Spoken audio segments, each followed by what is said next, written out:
Najbolji teniser svih vremena i jedan od najvećih u historiji sporta trenutno je na životnoj raskrsnici. Zbog čega ja nastavljam ovo da radim i da li ja imam užitak, zadovoljstvo da radim ovo što radim i dalje nakon svega što sam postigao. U razgovoru sa Slavenom Bilićem govorio je otvoreno. Hteo sam da dominiram nad Federerom Nadalom. U moru veličanstvenih uspjeha lako je izdvojio najdraže. Ja kada pomislim na olimpijadu prošle godine, evo, znoje mi se ruke i krećem se tresa. Prisjetio se brojnih anegdota i teških početaka. On je otišao do tih zelenaša čuvenih tada i kriminalaca prosto koji su tada mogli jedini da ti daju pare na dobar dan, ali sa kamatom.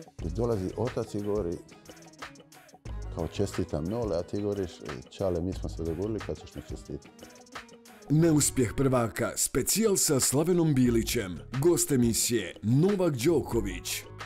Ponedjeljak u 20 sati na Areni Sport 1.